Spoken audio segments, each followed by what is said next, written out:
আচ্ছা, পারিয়াতে পারফরমেন্স নিয়ে আমরা এখন কথাবার্তা বলবো। বেসিক্যালি আমার মেন ভিডিওটার মধ্যে আমি বিক্রম চ্যাটার্জির পারফরমেন্স নিয়ে কথা বলে দিয়েছি। এইখানে আমি বাকিদের নিয়ে কথা বলবো, বিক্রম চ্যাটার্জিকে নিয়েও কথাবার্তা হবে একটু পরে, ঠিক আছে?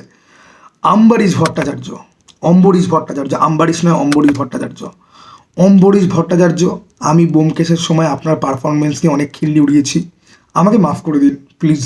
অম্বরীশ ভট্টাচার্য তার ছোট্ট ছোট্ট দৈর্ঘ্যের চরিত্রে ফাটিয়ে দিয়েছে। কিন্তু ভাই, আমরা অ্যানিমেল দেখেছি, আজ ওই আজিজ না আজরার হক, ঠিক আছে, আবরার হকের ভাই, যে প্রফেশনাল কসাইয়ের কাজ করে, রাইট? এখানে একজন প্রফেশনাল কসাই রয়েছে, সৌম্য মুখার্জি। দুর্দান্ত, দুর্দান্ত মানে দুর্দান্ত। এই ছেলেটাকে আমি ইরিটেটিং প্রেমের সিনেমাতে দেখেছি, আমার একে কোনো দিন ভালো লাগেনি।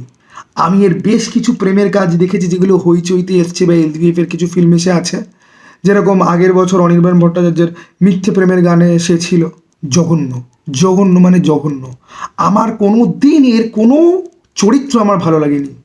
চরিত্রগুলোই ভালো নয় তো এ অভিনয় করেই বা আমার কী করবে, কোথা থেকে ভালো লাগবে?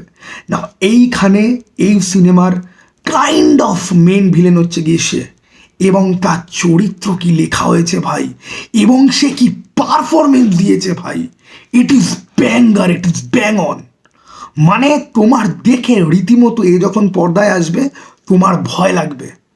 এবং এই ভিলেনের চরিত্রকে প্রপার জাস্টিস দেওয়া হয়েছে। বেঙ্গল বিমা রহস্যতে রজতাভ দত্তের একটা মারাত্মক পারফরমেন্স ছিল, যেটা হইচইতে আছে।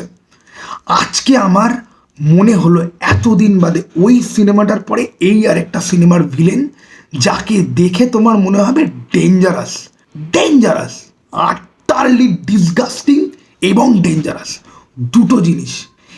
এর সাথে এর রাইট হ্যান্ড ম্যানের কাজ করেছে একটা ছেলে, তাকে আমি না এই আবার প্রলয়তে দেখেছিলাম, মনে আছে, আরও কিসে যেন তোকে দেখেছি, খুব সম্ভবত তাহির রাজ তার নাম। ওই ছেলেটা ভিলেনের রাইট হ্যান্ড ম্যান, খুবই কম কথা বলে একটা ক্যারেক্টার, এবং ওর সিনও খুব অল্প, শুধুমাত্র রিয়াকশান দেওয়া, তাতে ছেলেটা ফাটিয়ে দিয়েছে। আরেকজনকে নিয়ে আমি ডিটেলসে বলবো, দুজনকে নিয়ে ডিটেলসে বলবো, 1 মিনিট, নামগুলো না একবার চেক করে নি, আমার নাম ভুল হয় খুব। তথাগতদার ভটভটি সিনেমাটাতে এই দেবপ্রসাদ হালদার বলে একজন অভিনেতাকে আমি ইয়ে করেছিলাম। যদিও ভটভটিতে আমাদের অনির্বাণ চক্রবর্তী, একেনবাবু যে হয়, সেই একেনবাবু একজন অ্যাসাসিনের চরিত্র ছিল, যে খুব কম কথা বলে আর গামছার মধ্যে বল জড়িয়ে ধরে সেটা দিয়ে লোকজনকে ইয়ে করে। বাঘা বোধহয় নাম ছিল।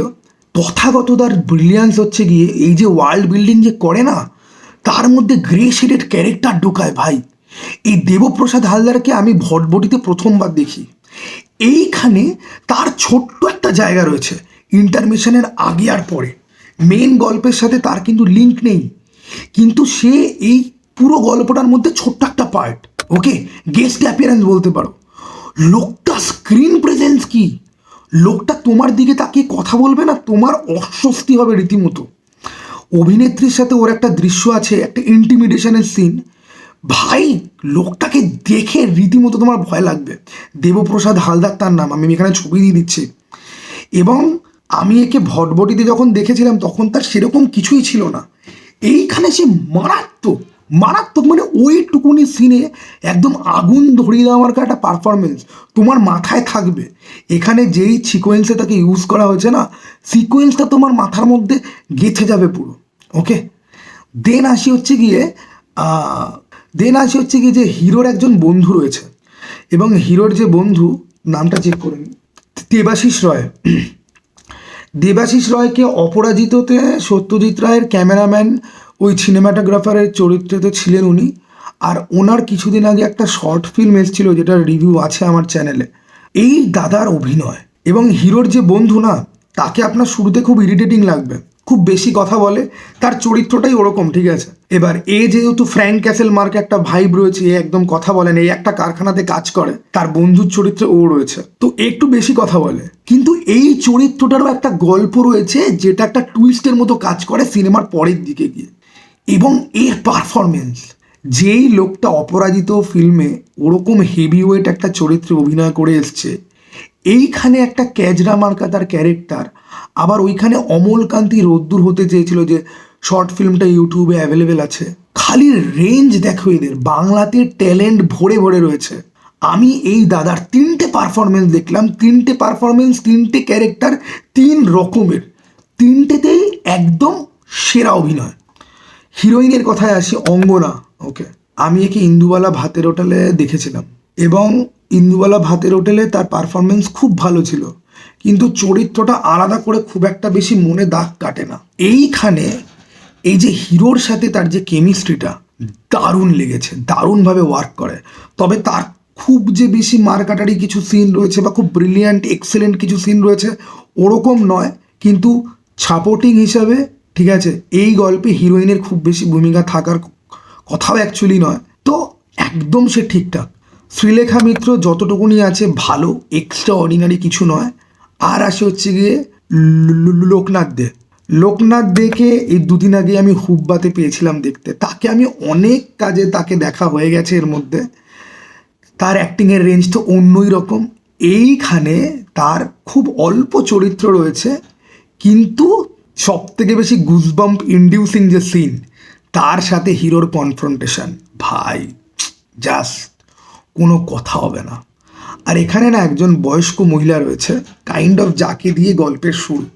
ওই বয়স্ক মহিলার আমি নাম জানি না, অবভিয়াসলি কোনো থিয়েটার বা কোথাও থেকে উনি অভিনয় করেছেন, উনি এসছেন। ওকে, আমি জানি না তার ব্যাকগ্রাউন্ড, কিচ্ছু জানি না, আমি জাস্ট আন্দাজে বলছি। আমার দারুণ লেগেছে তাকে, দারুণ।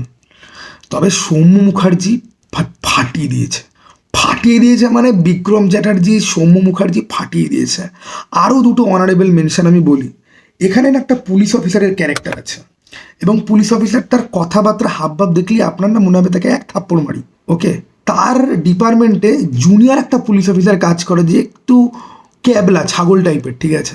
তাদের একটা ছোট্ট সিন রয়েছে, দরজায় টেপ লাগাচ্ছে, এসে হাট দরজার টেপটা, মানে কোনো রকম কেয়ারই করে না। ওকে, তো তথাগতদের একটা ব্যাপার রয়েছে না, সে গ্রে শেড দেখাতে খুব ভালো পারে। এই ওয়ার্ল্ড বিল্ডিংয়ে পুলিশ থেকে শুরু করে, এনজিও থেকে শুরু করে, এবং এটা আমি একটা জিনিস ট্রেন্ড দেখতে পাচ্ছি, বাংলার ডিরেক্টররা না ইউটিউবারদেরকে একদম পছন্দ করে না।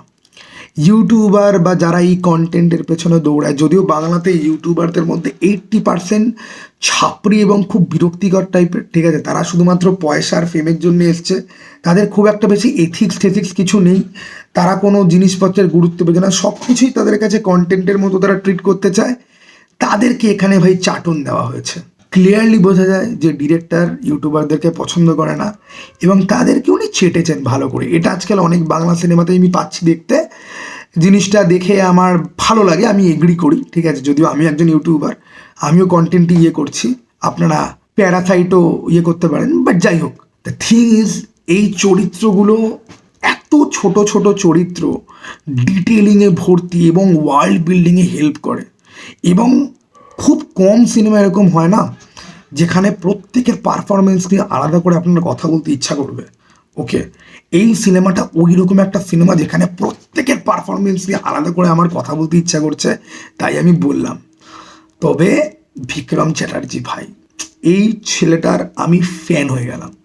শেষ পাতা, শহরের উষ্ণতম দিনে যদিও আমি হাফ দেখে বন্ধ করে দিয়েছি, বাজে লাগছিল বলে নয়, সময় ছিল না বলে আমার শেষ করা হয়নি। যতদূর দেখেছিলাম আমার ভালোই লেগেছিল। প্রেমের সিনেমার সাথে আমার সম্পর্ক একটুখানি খারাপ। এইখানে ভাই আমি ফ্যান হয়ে গেলাম এই ছেলেটার। এ যখন ওয়েব সিরিজ করতো রক্তকরবী হ্যান ত্যান, এর একটা সিনেমা এসেছিল মৈনাক ভৌমিকের সঙ্গে, ওই নাম চেঞ্জ করা নিয়ে, ইন্দ্রাণী হালদার ফালদার ছিল। সেই সিনেমাটার আমি টিজার রিভিউতে খুব গালাগাল দিয়েছিলাম, ট্রেলারের রিভিউও করিনি, সিনেমাটা দেখেও আর আমি রিভিউ করিনি। এত ইরিটেটিং, এত বোগাস টাইপের গল্প। পারিয়া ভাই মন জিতে নিল। আমি একদম ভালো করে বলতে পারি, এই বছর শুরু হয়েছে মাত্র 30-40 দিন হয়েছে, তো এর মধ্যে কয়েকটা সলিড অ্যাকশন সিনেমা দেখা হয়ে গেল ভাই। ক্যাপ্টেন মিলার, পারিয়া, আয়ালান যদিও পুরোপুরি অ্যাকশন সিনেমা বলা যায় না, বাট আয়ালান আমার খুবই ভালো লেগেছে, ঠিক আছে। হলিউডের কিছু কাজ, কিন্তু বাংলাতে ভাই স্বপন কুমার বাদামি হায়নার কবলে, হুব্বা, এইটা সেন্টিমেন্টাল, এই সিনেমাগুলোর থেকে কন্টেন্ট ওয়াইজ অনেকটাই তলাতে থাকবে, কিন্তু স্বপন কুমার আর এই সিনেমাটা এখনো অবধি এই বছরের বেস্ট, এবং আই ডাউট এই সিনেমাটাকে এই বছর কেউ বিট করতে পারবে। খাদান বিট করতে পারে, বুমেরাং বিট করতে পারবে কি না আই ডোন্ট নো, খাদানও বিট করতে পারবে কি না, এত ভালো লাগবে কি না আমি সত্যিই জানি না। বিট করতে পারলে তো আমি খুশি হব, কিন্তু এরকম ওয়ার্ল্ড লেভেলের ওয়ার্ল্ড বিল্ডিং থাকতে হয় ভাই, এরকম শেডি গ্রে টাইপের ক্যারেক্টার থাকতে হয় ভাই। তো দুর্দান্ত লেগেছে, তোমরা হলে গিয়ে দেখে আসো। শো টাইম পাইনি, যা পেয়েছে সেগুলো কীরকম রেসপন্স আমি জানি না, অনেকেই বলছে বাজে রেসপন্স হ্যান ত্যান। আমি পারিয়া নিয়ে আরও ভিডিও বানাবো, আরও ডিটেলসে কথাবার্তা হবে। পারিয়ার আমি চেষ্টা করবো একটা স্পয়লার টাইপের রিভিউ আনার, যেখানে আমার প্রিয় সিনগুলো নিয়ে কথা হবে, অ্যাকশন সিনগুলো নিয়ে কথাবার্তা হবে। দুর্দান্ত, দুর্দান্ত, অ্যাবসোলিউটলি ফাকিং অসাম। ঠিক আছে, চলো টাটা, বাই।